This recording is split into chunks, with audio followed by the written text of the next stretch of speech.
Waking up to panoramic views and living by the water is a dream come true for many people, and that's exactly what the upcoming development at Singapore's southern waterfront has to offer. Some 9,000 new homes will be built on the 48-hectare site of Keppel Club, comprising 6,000 public housing flats and 3,000 private residential units. The first BTO HDB flats, as well as the private homes on the site, are expected to be highly sought after. Well, let's get a property analyst's perspective. I'm joined by Ismail Gafoor, CEO of PropNex Realty. Ismail, given the site's location and the larger development of the greater southern waterfront, what types of buyers do you see vying for a unit? I'm very sure this plot is going to have a huge interest, not only from locals, including foreigners. You know, Olivia, as long as it is waterfront living, there's huge amount of excitement. But I must say, for the last 2 years, especially during the COVID period, Singaporeans are the ones who have been picking up most of the units that were sold even in the core central regions. Therefore, I think it is going to have a good interest both locally and as well as foreigners, because this is going to be an iconic development integrating lifestyle, near workplace, and as well as nature.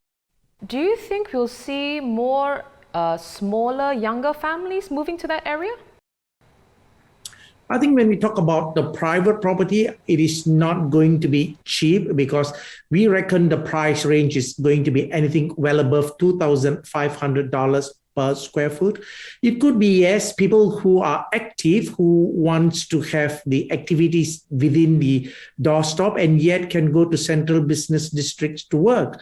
Yeah, there will be a mixture of not only younger, but also middle age group as well, because they have the greater purchasing power, Olivia. I see. Well, Ismail, for the 6,000 HDB flats that will be available at the Keppel Club site, how do you think these units will be priced?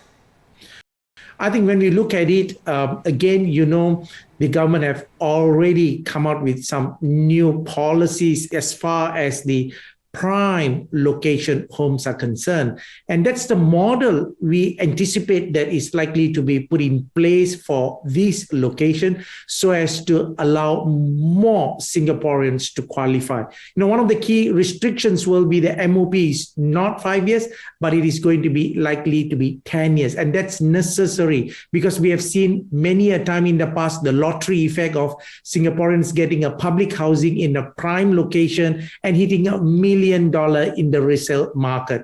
As far as pricings are concerned, I think a 3-bedroom will likely to go anything between $400,000 to $450,000, and a 4-bedroom is likely to start well above the $600,000 mark and may go to $700,000 and may even be slightly higher than $700,000, Olivia.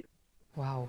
So despite the price tag, you know, as you mentioned earlier, it's waterfront living. So I can only imagine that these homes, both public and private, will be very popular. Ismail, do you expect yesterday's announcement, though, to unsettle the housing market?